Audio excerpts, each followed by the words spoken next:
Welcome back to the Backstop Built channel. My name's Coach Brock Johnson. I am the creator and founder of the Backstop Built Full Catchers Training Program. I also make valuable content as well, so I can try and help every catcher out there. That being said, let's dive into today's video and some of the topics I have. So my original idea, I wanted to make a video about anything with blocking, throwing, receiving, something physical in the game. And I just felt like that wasn't the right idea because I take a different approach when coaching catchers. See, not only do I want to help guys get better physically and know how to market themselves as a physical beast, but I want them to actually have the confidence and leadership and situational awareness to where they are actually as good as they say they are mentally, because we all know that's going to last them way further than if they just think they're good, if they think they just have the skills just to get to the next level, but they don't actually believe it here or up here. So this video is going to be the importance of the intangibles. If you don't know what intangible means, it's something that you can't physically touch, but that is there. It is a presence. It is something that is within you that no one can really take away from you, and something that you own, and they're going to be unique to each different person. I wanted to start off by a little bit of story for my own journey. I personally went to 4 different colleges, bounced around a lot,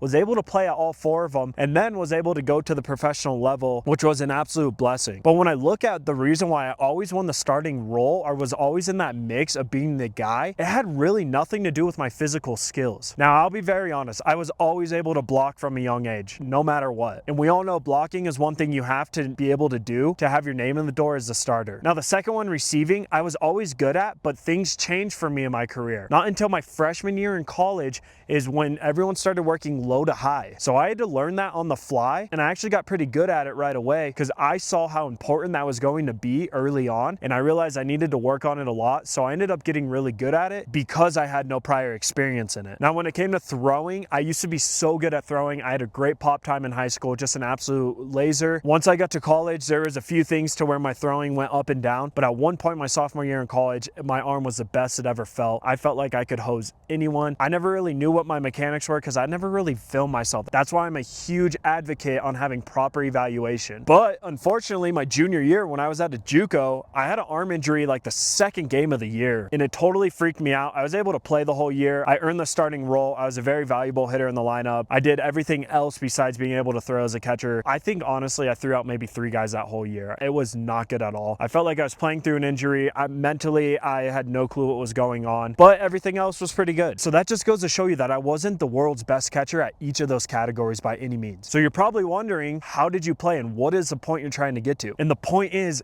I had other things and attributes that a coach can't write down on paper that made me the starter. These were my intangibles. The first one is leadership. This is probably one of the most important ones that you guys will need to work on, because if you're not fully confident in what you're doing, it's going to be really hard to be a good leader. So it's almost like you have to convince yourself first and have that stack of undeniable proof that you actually are a good leader, so then your teammates can buy into it. Because if not, they're just going to think that you're a fraud. There's so many different ways to be a good leader, and I could probably make a long video on this, which I honestly am going to end up doing. But the biggest thing as a leader you need to do is try and get respect. And your teammates will always respect you if you do. Be the first one there to catch a bullpen, even if it's a pitcher you don't like. Be the loudest guy in all your drills and on the field in real game. Actually know what you're calling out in the situations so the teammates who weren't paying attention can look at you for the answers. And this is one of the biggest ones. Who are you during mound visits? Does your coach need to tell you every time to go call it? Or do you know exactly when your pitcher's struggling and do you know what to tell him, and then actually have that work? See, this is a process that goes on and honestly affects everything. So if you start working on your leadership and actually being the team captain that coach wants out of you, because every coach wants their catcher to be the team captain. It's such an important role and position back there that he needs that guy to be the team captain. He doesn't need the starting right fielder. You have the hardest job on the field and it requires the most out of your brain,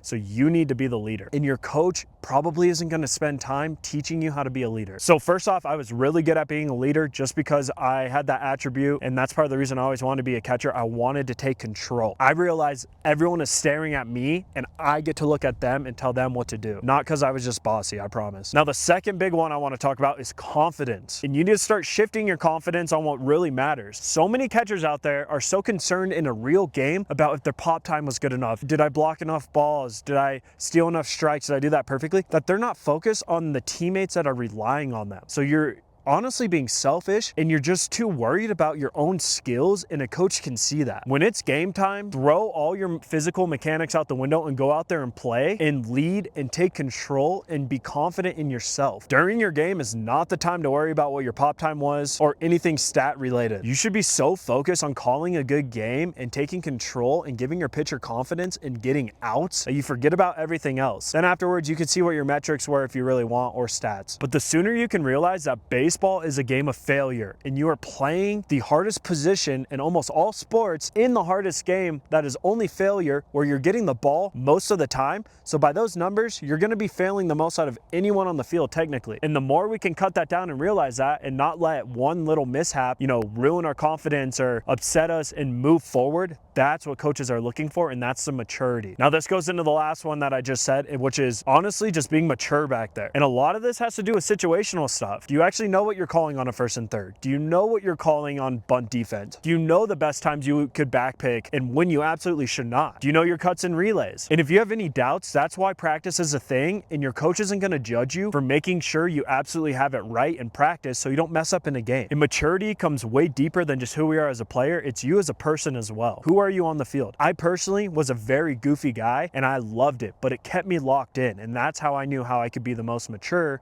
for my team. Anytime I had an off second in the dugout, I like to relax, crack a joke, or when I know I got to head back out there soon, I am now shifting my mindset to putting together my game plan with my pitcher and making sure he's okay, because you can genuinely only focus for so long. So have maturity back there in all aspects. Calling the game, make sure you are calling your own game. The only way you're going to get good at this is by doing it. So if your coach is still calling the game for you, ask him to do it yourself and prove to him that you can, or say, hey, I want to learn from you in a more hands-on aspect to where I can now learn how to call the game, but at least he knows you want to do it. Most coaches have no clue if the catcher wants to. To me, that was like the most fun part of catching. Another one is the situational stuff. Make sure that's all dialed like we just talked about. And then the last one is your relationships with your pitchers and all your teammates. And the best teams I played on, I didn't even have to tell my shortstop I wanted to back pick. We could pretty much just nod at each other and know that we're going to get a guy. Same with my first baseman. But specifically with your pitchers, who are you when you go to a mound visit? What do? Do you know to touch the guy and actually physically touch him and tell him something that he needs to hear? And that's different for each pitcher, but that only comes from the relationships that you build. I promise you, I can't say this enough, you can only affect your pitchers if you have a relationship with them. We all know what it's like to catch a guy we know nothing about, and it rarely goes well. And if it does go well, you end up having a good relationship with them. But if you make sure that all your pitchers have a unique relationship with you, and you have built that throughout practices,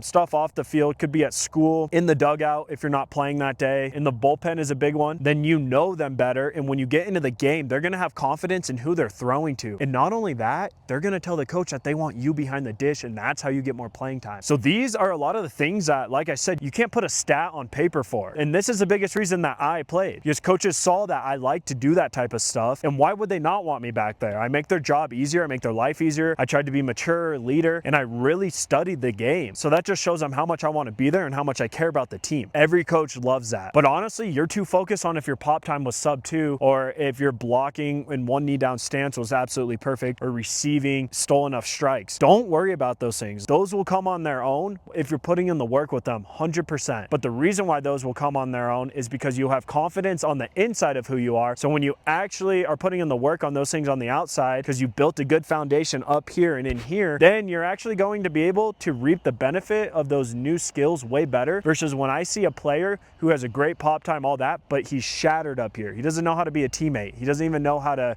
work with the pitchers. He gets in the game and he's just hoping a guy can steal so he can show off his pop time, and it rarely goes well. So don't be that guy. And that's a big reason why I'm making this video, because so many catchers want to just be back there. They want to be the shortstop behind the plate, but you need to be the catcher behind the plate and the quarterback, to where you know everything that's going on. You're calling everything, you're laser focused, and you know exactly what to do in every scenario. You need to know how to win pitch by pitch, out by out, inning by inning, game by game, season through season. It goes down that small every single time, and everything in between. I know I'm getting a little aggressive for this, but it's just because this stuff is such a cheat code to work on so you could get your playing time. Now, these are the things within my program I go over with guys so we can actually fortify their maximum skills mentally and physically, because one without the other isn't anything. So I hope understanding this stuff helps. Now, knowing how to apply it is very different. That's why I created my program. I'm able to to work with guys so that they know exactly what they need to do each day and how to apply these things. If you're curious about that, I'm gonna put my booking link below in the description. We can get on a Zoom call, you, me, a parent, and just meet. I can go over your whole situation of where you are, talk, and see how I can help. I hope you're doing good in your journey. I'm Coach Brock, striving to be the coach that I wish I had. God bless and stay the course.